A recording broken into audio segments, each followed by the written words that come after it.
In October 2020, Nigerian youth embarked on an EndSARS protest to demand the disbandment of the Special Anti-Robbery Squad (SARS) unit, as well as other reforms in the Nigerian Police Force (NPF).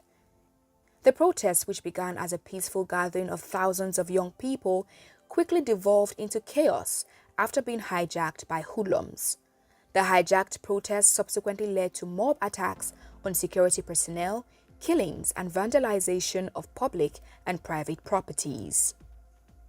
Set up in 1992 to mainly combat the rise of armed robbery in Nigeria, the Special Anti-Robbery Squad (SARS) unit of the Nigerian police has since become notorious for kidnapping, random arrest, extortion, torture of suspects, gruesome extrajudicial killings, and running detention facilities, which some survivors had called an abattoir.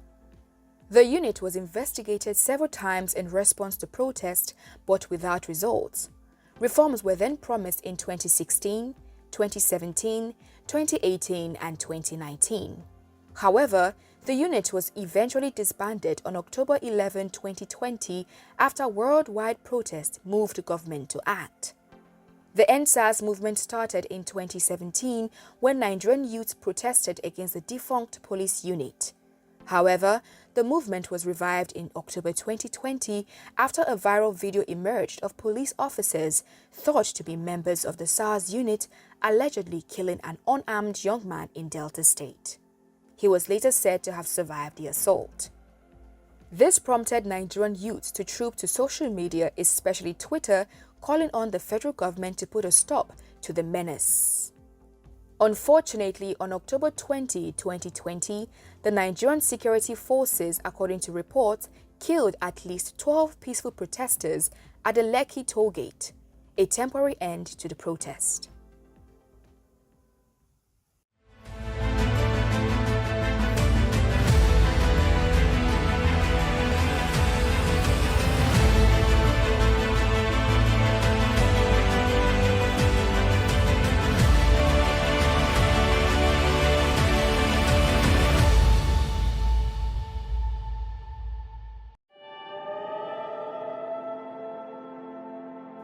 The hashtag EndSARS reached its highest engagement on social media, especially Twitter, in October 2020. It was created to demand the disbandment of the SARS unit of the Nigerian police force, which was notorious for its alleged brutality and breaches of human rights. Although the government reportedly made structural reforms to SARS, exploitation and other human rights violations persisted. Many celebrities and activists organized a support campaign on social media platforms like Twitter, Instagram, and Facebook, and within a few days, demonstrators were lining the streets of Lagos and Abuja, calling for the end of SARS. The protest soon spread to other major cities in the country. On Sunday, October 11, 2020, the Nigerian government, under pressure from the worldwide media attention the protest had brought forth, quickly declared the dissolution of the notorious SARS unit. However, in light of similar statements made by the government in the past, this action did not go far enough to placate the demonstrators. For instance, the Inspector General of Police declared on December 2017 that SARS had been forbidden from conducting stop-and-search operations as a result of several harassment reports. The IGP openly re-announced this restriction in 2018 and 2020, demonstrating the futility of earlier directives. The announcement of a centralized FSARS, Federal Special Anti-Robbery Squad, which would be overseen by the Inspector General of Police rather than State Commissioners of Police, as was the case with the previous iteration, was made shortly after this declaration. Only a few weeks later, the IGP stated that FSARS would be shut down and that it would revert to its previous decentralized structure under the control of state commissioners. In light of previous actions and setbacks, protesters added to their list of demands, requesting reparations for SARS violence victims, police officer retraining, and trials for convicted SARS executives.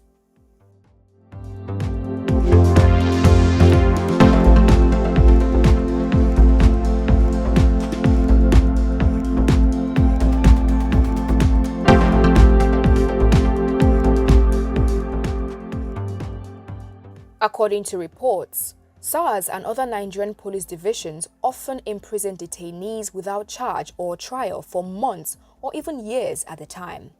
In Nigeria, pre-trial detention lasts on average 3 years and 10 months. A holding charge which allows the police to file a charge against an accused before a lower court that lacks the authority to hear the case while waiting for the Director of Public Prosecution's opinion is typically used to implement such protracted detentions. Despite being declared unconstitutional by the Nigerian court, this practice continues. Indeed, before 2020, there had been anti-police brutality demonstrations in Nigeria, but the 2020 EndSARS demonstrations were notable for their scope, duration, and scale. Numerous instances of SARS officers and other NPF employees violating human rights have been extensively recorded by advocates and researchers over the years. Amnesty International claimed in a 2016 investigation that SARS personnel often tortured and mistreated detainees, many of whom were arbitrarily imprisoned, forced to confess, or paid bribes to be released. The organization corroborated its claims in June 2020. However, protests erupted in early October and got more intense as famous people around the world showed their support for the protesters. A government crackdown on marchers in mid-October sparked additional protest. Many activists criticized President Muhammadu Buhari's dissolution of SARS on October 11 as being insufficient, comparing it to earlier reforms that largely failed to reduce SARS misconduct. In fact, EndSARS evolved from a demonstration against police violence into a campaign for social justice and political change. The protests have been referred to as a vector for larger dissatisfaction with Nigeria's political class. The 2020 demonstrations against police brutality shook Nigerian cities. The U.S. State Department described some organizations as credible international organizations and claimed that these organizations had previously accused SARS members of committing serious human rights violations, confirming the allegations made by the Nigerian people. The effectiveness of the EndSARS protests may have been one of the reasons behind the decision of the Nigerian government to ban Twitter on June 5, 2021. Governors in numerous states, including Lagos, enforced curfews or forbade protest while the disturbance persisted. The protests would come to a temporary end with a reported shooting of unarmed protesters by Nigerian security forces at the Lekki toll gate.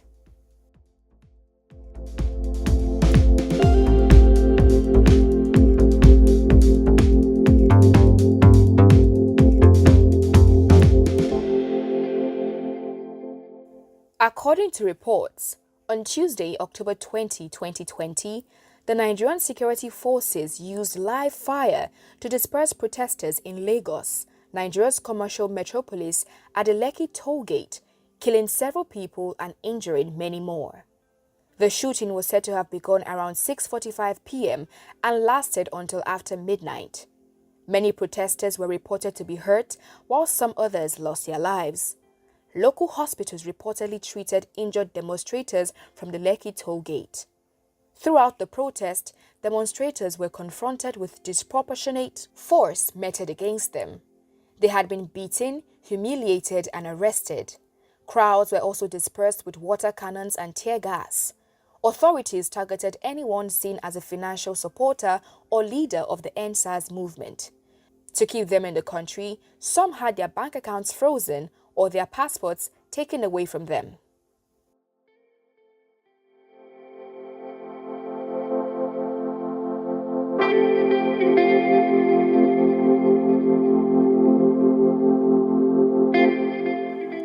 A good number of world leaders condemned the government crackdown on protesters. On October 22, 2020, the United States, through its Secretary of State, Michael Pompeo, criticized the use of excessive force by the Nigerian security forces that opened fire on peaceful protesters in Lagos and demanded that they exercise complete restraint and respect fundamental rights. Following reports of attacks on police stations and prisons, as well as instances of violence directed specifically at particular ethnic groups, some crowds engaged in violence and looting. Nigerian authorities have accused criminals of co-opting the protest and promised to put an end to further unrest.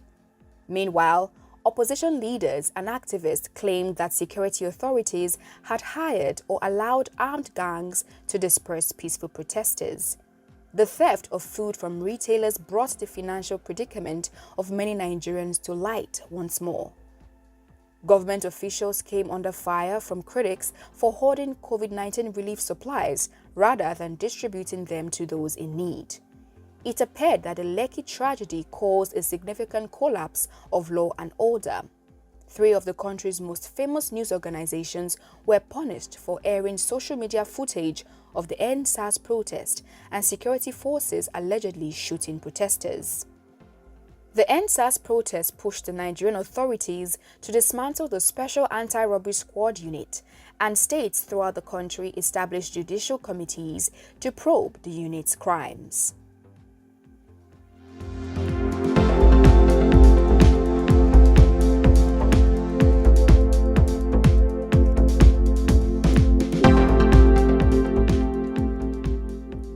On Saturday, October 24, 2020, the EndSARS protest actively came to a stop with the announcement of curfews all over Nigeria.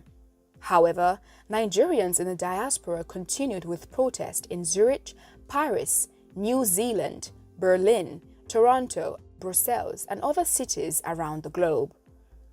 Until October 2020, Nigerians had been content with whatever the system offered. The country's leaders took its citizens for granted.